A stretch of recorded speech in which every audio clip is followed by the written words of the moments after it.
رسول اللہ صلی اللہ علیہ وآلہ وسلم نے فرمایا ان لقتل الحسین حرارة فی قلوب المؤمنین لا تبردوا ابدا، بے شک قتل امام حسین مومنین کے قلب کی ایک ایسی حرارت ہے جسے کبھی کوئی ٹھنڈا نہیں کر سکتا، اور اس حدیث کی بہترین دلیل 40 امام حسین ہے۔ اعوذ باللہ من الشیطان اللعین الرجیم، بسم اللہ الرحمن الرحیم۔ الحمد للہ الذی ہدانا لہذا وما کنا لنہتدی لولا ان ہدانا اللہ، لقد جاءت رسل ربنا بالحق، ثم الصلاة والسلام علی اشرف الانبیاء والمرسلین، سیدنا و نبینا ابی القاسم مصطفیٰ محمد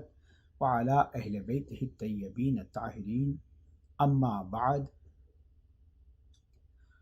قال اللہ الحکیم فی القرآن الکریم وقولہ الحق وہو اصدق القائلین، بسم اللہ الرحمن الرحیم۔ وَلَنَبْلُوَنَّكُمْ بِشَيْءٍ مِّنَ الْخَوْفِ وَالْجُوعِ وَنَقْصٍ مِّنَ الْأَمْوَالِ وَالْأَنفُسِ وَالثَّمَرَاتِ وَبَشِّرِ الصَّابِرِينَ الَّذِينَ إِذَا أَصَابَتْهُم مُّصِيبَةٌ قَالُوا إِنَّا لِلَّهِ وَإِنَّا إِلَيْهِ رَاجِعُونَ أُولَٰئِكَ عَلَيْهِمْ صَلَوَاتٌ من ربهم ورحمة وأولئك هم المهتدون، صدق اللہ العلی العظیم۔ عزیزان گرامی،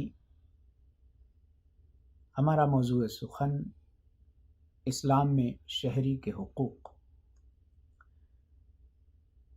اس عنوان کے تحت آپ کی خدمت میں گزشتہ دروس میں یہ عرض کیا تھا کہ ایک شہری کے کیا ذمہ داریاں اور کیا اس کے حقوق ہیں، جو قرآن اور سنت کی روشنی میں ایک شہری ہونے کے ناطے، ایک ساتھ زندگی بسر کرنے کے ناطے انسان کی 17 ذمہ داریاں اور 17 ڈیوٹیز ہیں، جس میں اس کی 15 ذمہ داریاں انسان کے ذریعے، اور ایک ذمہ داری شہر میں پائے جانے والے درختوں کے ذریعے، اور شہر میں پائے جانے والے حیوانات کی نسبت انسان کی کیا ذمہ داریاں ہیں۔ گزشتہ درس میں ہم نے شہر میں جو افراد فوت کر جاتے ہیں تو میت کے لیے ایک شہری کی کیا ڈیوٹی اور کیا ذمہ داری ہے، اس عنوان پر ہماری گفتگو کا خاتمہ ہوا تھا۔ اس کے بعد جو ہمارا چھٹا عنوان ہے وہ ہے مصیبت زدہ افراد کو تعزیت پیش کرنا، یعنی مرنے والے کے جو پسماندگان ہیں، جو اس کے گھر والے ہیں، ان کی نسبت ہماری کیا ذمہ داری ہے۔ قرآن مجید میت کے رشتہ داروں کو روحانی آرام اور سکون کی ضرورت کے سلسلے میں بیان فرماتا ہے خداوند عالم کہ سب سے پہلے خدا انہیں تسلی دیتا ہے اور فرماتا ہے کہ اور ہم تمہیں کچھ خوف اور بھوک اور مالوں اور جانوں اور پھلوں کی کمی سے ضرور آزمائیں گے۔ اے رسول، ایسے صبر کرنے والوں کو خوشخبری دے دیجیے کہ جب ان پر کوئی مصیبت آ پڑتی ہے تو وہ بے ساختہ بول اٹھے، ہم تو خدا ہی کی جانب سے آئے ہیں اور اسی کی جانب پلٹ جانا ہے۔ انہی لوگوں پر ان کے پروردگار کی طرف سے عنایتیں اور رحمت، اور یہی لوگ ہدایت یافتہ افراد ہیں۔ سورہ بقرہ کی 155، 156 اور 157 نمبر کی آیت میں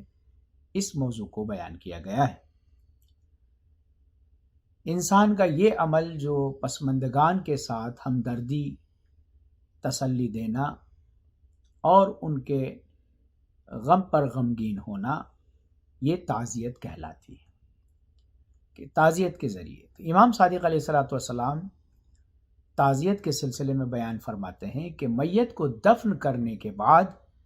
ان کے رشتہ داروں کو تسلی دینی چاہیے، اور امام فرماتے ہیں کہ تسلی اتنی کافی ہوتی ہے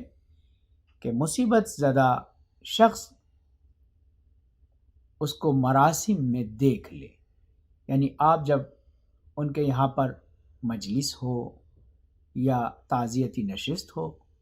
اس میں جا کر انسان اگر بیٹھ بھی جائے خاموشی سے اور پسماندگان مرحوم اس کو دیکھ لیں کہ یہ شخص حاضر ہوا ہے، تو یہ تعزیت کہلاتی ہے، اور ان کی آمد سے پسماندگان کو، مرحوم کے یعنی مرنے والے کے جو گھر کے افراد ہیں، ان کو ایک سکون اور ایک تسلی ملتی ہے کہ یہ لوگ ہمارے غم میں ہمارے ساتھ شریک ہیں۔ آپ اپنے حاضری کے ذریعے سے تعزیت پیش کرنا اور یا زبانی دلداری، روایتوں میں ملتا ہے کہ امام صادق علیہ الصلوۃ والسلام ایک مصیبت زدہ شخص کے پاس گئے اور فرمایا، خدا تمہاری کمی کو پورا فرمائے گا، تمہیں تعزیت پیش کرتے ہیں اور خدا تمہارے مردوں پر رحمت نازل فرمائے، اور پھر آپ واپس آ گئے۔ یعنی آپ کا جانا اور اپنی زبان کے ذریعے سے ان کو تعزیت پیش کرنا، ان کے لاس کو، ان کی جانے والے کی کمی کو بیان کرنا اور اس کے عوض میں اللہ سے خیر کی درخواست کرنا، دعا کرنا، یہ جو ہے زبانی دلداری اور تعزیت میں شمار کیا جاتا ہے۔ اس کے علاوہ مصیبت زدہ افراد کو کھانا دینے کے ذریعے سے تعزیت پیش کرنا۔ امام نے فرمایا کہ جعفر ابن ابی طالب کی شہادت کے بعد رسول خدا صلی اللہ علیہ وآلہ وسلم نے حضرت فاطمہ زہرا سلام اللہ علیہا سے فرمایا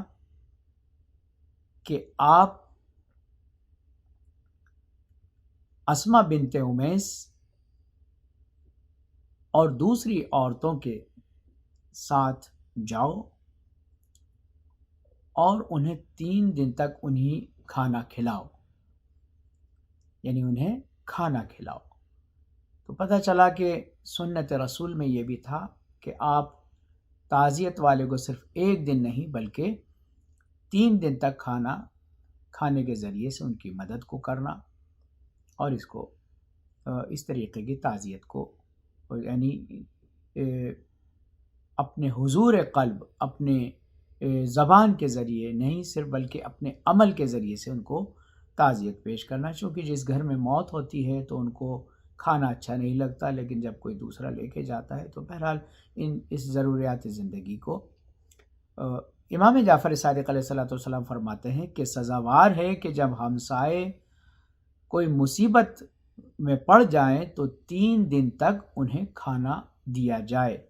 یعنی ان کی مدد فرمائی جائے کھانے کے ذریعے سے، ان کے ساتھ نہ صرف کھانا بھجوایا جائے بلکہ ساتھ بیٹھ کر ان کے کھانا کھایا جائے۔ تعزیت کا ثواب کیا ہے، اجر اور ثواب کیا ہے؟ رسول خدا صلی اللہ علیہ وسلم نے فرمایا کہ جو شخص مصیبت زدہ کو تعزیت پیش کرتا ہے تو خداوند عالم تعزیت کرنے والے کو مصیبت زدہ جتنا ثواب عطا فرماتا ہے۔ اس کے علاوہ روایات میں آیا ہے کہ حضرت ابراہیم علیہ الصلوۃ والسلام نے اپنے پروردگار سے پوچھا کہ اے میرے خدا، میرے معبود، غم زدہ جو تیری رضا کے لیے صبر کرتا ہے تو اسے کتنا اجر اور ثواب ملتا ہے؟ آپ نے فرمایا کہ خدا نے جواب دیا کہ اسے ایمان کا لباس دیا جائے گا، جنت میں داخل کیا جائے گا، اور دوزخ کی آگ سے ایسے شخص کو محفوظ رکھا جائے گا۔ اس کے علاوہ رسول اسلام حضرت محمد مصطفیٰ صلی اللہ علیہ وآلہ وسلم نے فرمایا کہ من عزا حزینا کسیا فی موقف حلتن تحبر بہا، جو شخص کسی مردہ بچے کی تعزیت کرتا ہے تو خدا اسے عرش کے سائے میں جگہ دے گا، اور اس دن کے اس کے سائے کے علاوہ کوئی اور سایہ نہ ہوگا۔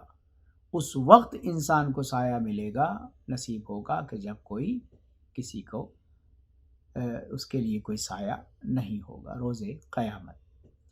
تو عزیزان گرامی، جب روایات میں ہمیں اپنے معاشرے میں رہنے والے افراد کے انتقال پر ان کے پسماندگان سے ہمیں اس طرح سے تعزیت کرنے کا حکم دیا جاتا ہے، تو آپ اندازہ لگا سکتے ہیں کہ یہ محبت و بھرا پیغام اسلام کی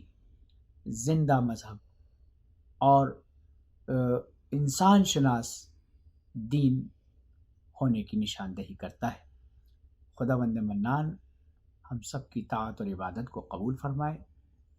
اور ہمیں توفیق عنایت فرمائے کہ ہم قرآن اور سنت کی رہنمود پر چلتے رہیں، ان چیزوں پر عمل کرتے رہیں۔ والسلام علیکم ورحمۃ اللہ وبرکاتہ۔